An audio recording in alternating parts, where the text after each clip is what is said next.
In today's video, I'll be going over the Abadine, the newest premium tier 9 British cruiser to hit the World of Warships scene. I'll be going over how to get the ship, its general stats, its general playstyle, and if I think it's worth getting or not. So let's get started. The Abadine will be available starting April 1st in the Heart of Oak event. We're able to buy it directly for 29,960 doubloons or $120. It comes with a slip slot as 10-point commander, an Aberdeen memorial flag, with credits, eco boosts, and permanent camouflages and signals. The camouflages it comes with has two different colors as well, which is pretty nice. You can also get it from the Heart of Oak containers that you can buy directly, but you're also able to earn up to 12 for free from combat missions, and one Heart of Oak premium container in the final combat mission reward. Even though the chance is low to get in the containers, I think it's cool that you have the potential to get it for free, as well as being able to buy the ship directly. But moving on, let's talk about what this ship comes with and what it can do. So this ship comes with AP only ammo with special characteristics, which I'll be talking about momentarily. It has 10-kilometer torpedoes with aerial ASW.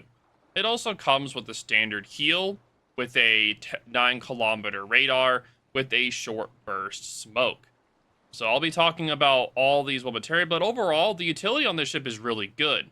Having a nice 9-kilometer radar and a short burst smoke, especially with how many there are, it makes it where you're able to get in, out, and engage it quickly, using your long duration radar to help hunt down or destroy submarines or destroyers, and being able to farm quickly and smoke and quickly disengage is also really nice as well. So moving on from that, let's start talking about the ship's stats. Let's talk about the armor. So for the armor, it has a 16mm bow with a 16mm aft, with a deck armor of 19mm, 13mm, and 51mm at the little area right here where the torpedoes are at.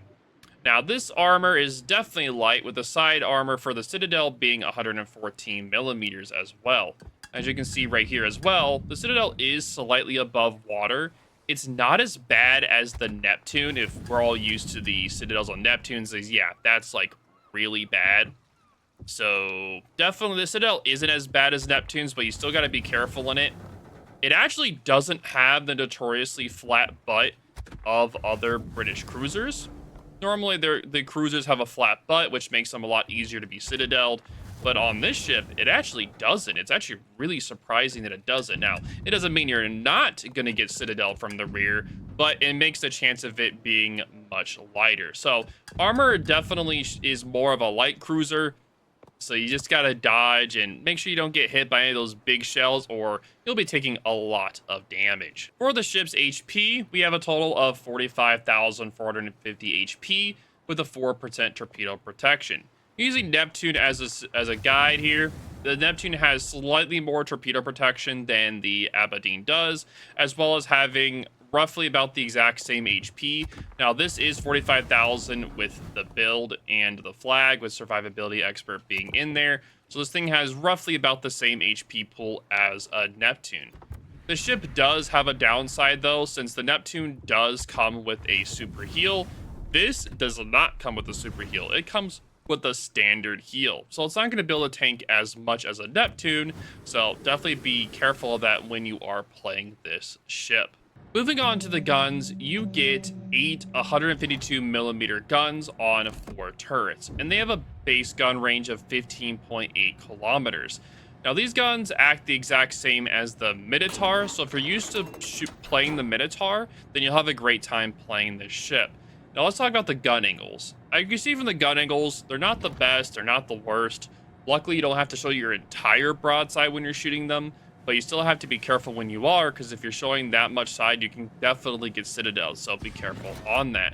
Now, these guns have the same shell characteristics as the Minotaur, as I was saying, which means it has the same short fuse and the same ricochet angles as the Minotaur, which are improved. And let me just show a side-by-side of what I'm talking about. So on the left side, you can see the Aberdeens guns being fired on that bow and gearing. And on the right, you can see the Seattles.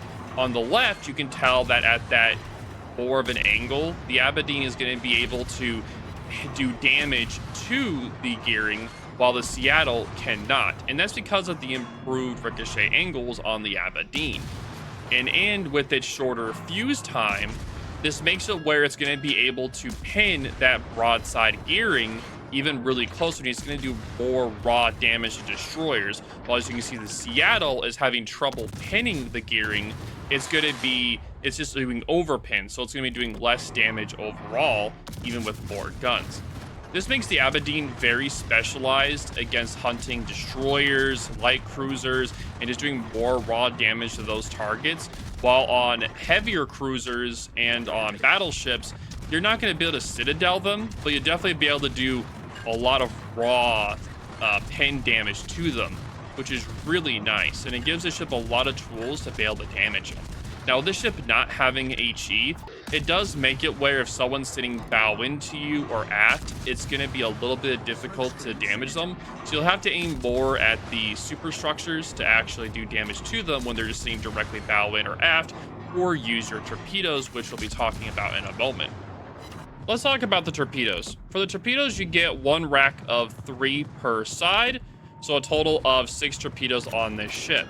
Now you get a reload of 80 seconds for these torpedoes. They have a 10-kilometer range and do about 17,000 damage. The speed on these torps are 62 knots, so these torpedoes are more meant for a last case scenario torps where you have to rush somebody, or while you're in smoke and turning out, you can launch the torpedoes. But these torpedoes are definitely not meant to be used like for super long range torpedoes. They're meant for like when you're in smoke, you're turning out, you're doing that kind of thing, or they're more meant to be like last case scenarios for these torpedoes. You can single file the torpedoes as well to do a conga line at the enemy, which is really nice as well as just launching them normally. But yeah, the torpedo angles aren't the best. You do have to be careful with them, but they're kind of like the last case scenario torpedoes, that 10-kilometer range. So do be careful with that when you are using them. Moving on from the torpedoes, let's talk about the airstrikes. So this ship gets a 7-kilometer airstrike, which is about normal for the tier, with 2 of them in the airstrikes that are available with a 30-second reload. Now the bombs do 4,200 damage, as you can see here. Now if it hits like off the side, not direct hit, it doesn't do as much damage. But if it does a direct hit, it does 4,200 damage, which is a lot of damage for aerial airstrikes. So I think the airstrikes are pretty decent on this thing. Also to note, something that I learned as well is that with this ship, or if you have AP only, it's actually better to not even aim at the submarine and aim off to the side. How the damage works for submarines is there's like a circle around the submarine where any shells that are in that circle around it will still damage the submarine. So it's actually better to hit around the side of the submarine than actually aiming directly at it to do damage, which is really weird, but I just wanted to show that for you guys to be able to see. For the maneuverability of the Abadine, we have a 34.1 knot speed with a 730 meter turning radius with a 7.7 second rudder shift time. Now those are some really good stats maneuverability. The turning radius is really tight, which allows it to dodge incoming shells really easily. Rudder shift allows you to shift pretty well as well, and the top speed is pretty average for the tier. But what makes it really special is that British acceleration, which I'm going to show an example of. So on the left is going to be the Aberdeen, and on the right is going to be the Seattle. So you guys can see a side-by-side of ships being able to speed up and slow down. As you can see, the Aberdeen is going to be able to speed up faster than the Seattle. Now, the Seattle is also built in propulsion as well. Now, the Aberdeen and the British other cruisers are not able to build in propulsion in the 4th slot, while the American are able to. And even with that, the Aberdeen is able to accelerate the top speed faster. It's able to keep its speed more while it turns, while the American cruiser Seattle is not able to do that as well. And both these are considered both light cruisers. So overall, the Aberdeen is going to be very maneuverable with that British acceleration. Very nice turning radius. Now, it doesn't have the fastest speed, but with that British acceleration, I definitely recommend staying about medium speed and going from medium to full. So like if you're out on the open and you're spotted, staying from medium to then full speed and then slowing back down to medium, it allows you to keep enough speed to dodge incoming shells. Because if you're too slow, you're not going to be able to dodge any cells. So I definitely recommend being from about medium speed to full. And of course, if you're in smoke, just reversing, stopping, and going forward is okay as well. But always be careful though, because if you are trying to stop, like you say you're going forward, you're trying to stop in reverse, it does take a long time. So be careful of that, and always try to stay like, sometimes if you have to stay still, it's okay as well to be able to accelerate if you need to. But normally what I do is in smoke, I'll stop, reverse, stop, and I'll start going forward, and by then my smoke will be expired. And that's only how I do it. Moving on from there, let's talk about the ship's anti-air. So the ship has a 6.9 kilometer anti-air, with the number of flaks being 5, with 1820 damage, with a continuous damage of 300 average, with 120/12 being the long range, and the short range being 245. The anti-air is okay on the ship. It's kind of low in the standard of a British cruiser. It still will help you defending against, like, say, tier 8 carriers. Like, they're still going to be able to hit you, but you're definitely not going to be wiping out their squad. And it's same with the tier 10 carrier. Your main defense is going to be your short burst smoke. And if you don't have that available, well, prepare to just dodge, or you'll be taking a lot of damage. The final stat we'll be covering today before we talk about my overall opinion on the ship, if I think it's worth getting or not, is going to be the concealment. Now, the concealment, you're going to have a 9.4 kilometer range, with a smoke fire penalty of 5.7 kilometers. I think that's pretty decent with how the playstyle is of this ship, and it does have an anti-air range of 6.9 kilometers, which means it's also spotted by submarines at 6.9 kilometers as well when they're at periscope. Now, I'm not the biggest fan of that with submarines, but overall, I do think that the concealment is pretty nice on this ship overall, so I do think that's pretty good. Now, with everything covered, all of the stats, now let's talk about its general play style. So overall, this thing feels like a mini Minotaur, right? It has the same gun characteristics. It just has a lower DPM. It doesn't have a hydro. It doesn't have a super heal, but it does have a 9 kilometer radar. It has a short burst smoke. So it feels a little bit more versatile than how the Minotaur is, and more versatile than what a Neptune is. It's meant to be more of like a direct, like, cap contester, helping support your destroyers, being able to move in, help push out destroyers, submarines, and being able to help farm battleships, cruisers as needed. It does have to be careful against aircraft carriers, and it does have to be careful against radar as well. But overall, I think the ship is pretty fun to play. If you're looking for, say, like a down tier Plymouth that's, say, tier 9, then I think this ship is definitely for you. Now, I know $112 is a lot of money to be able to get this ship, as well as being 29,000 doubloons. So you can spend the doubloons, or you can spend the money on this ship, but it is up to you. God. Oh, God. Oh, something's in my throat. Oh, sorry about that. Okay, we're good now. But no, overall, I think the ship is worth it if you're looking for a more versatile Minotaur play style. If you like playing Minotaur, but you want a more direct, like, being able to help counter destroyers easier, because that short burst smoke really makes this thing special. If they didn't have that short burst smoke, it wouldn't really feel unique. As well as if you have Cunningham on this thing, getting a kill, which is really easy to get, it allows you to get an extra consumable as well. So extra heal, extra radar, extra smoke. That allows you to stay in the action more. Not running out of smokes is really, really important. But yeah, overall, I think it's definitely worth getting. It's a lot of fun to play. I think the playstyle is unique enough for a tier 9. It will do pretty well in PvP and all PvP game modes, as well as I think that'll do pretty well in PvE.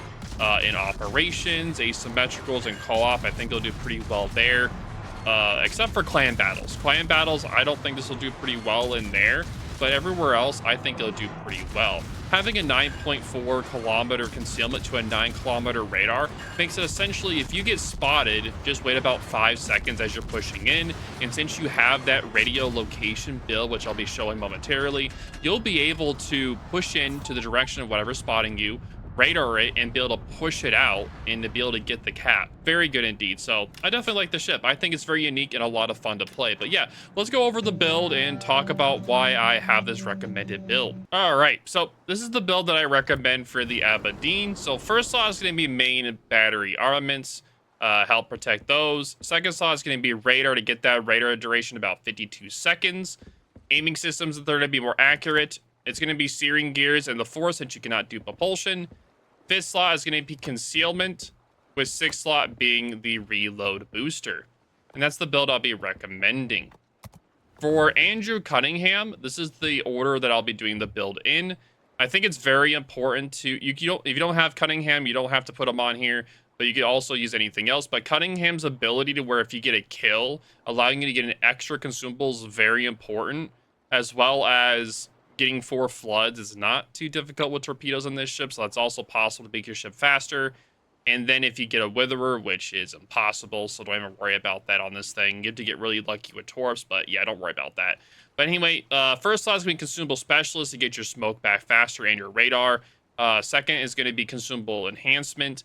After that, you're going to want to do superintendent to be able to get an extra consumables for your radar, heal, and smoke.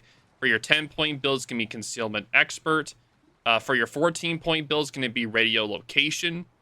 After that, I would take adrenaline rush to be able to get your DPM up higher when you're taking some damage. That'll be your 17-point commander. 20-point commander is going to be survivability expert. And then finally, for the last slot, it's going to be last stand. And that's going to be the build I recommend. Now, if you don't want to take radio location, you don't have to. Then you can take top grade gunner, so anything inside of your concealment that's spotted is going to increase your DPM to get higher damage. And that's what I'd recommend for if you don't want to take radio location, then I'd definitely recommend that instead. But yeah, let me know what you guys think of this review. I know I did a little bit different than compared to my other reviews, but let me know how you guys like it. Make sure to like and subscribe and comment on my YouTube. Would greatly appreciate it. I also stream over on Twitch. I also have a new variety channel for just variety content, and it's called Overlord Bow Gaming. And I have that for Twitch and YouTube. So if you're looking for my content that's outside of World of Warships, definitely go and check those out. But thank you guys all for watching today's video, and I'll see you guys in the next one. Deuces!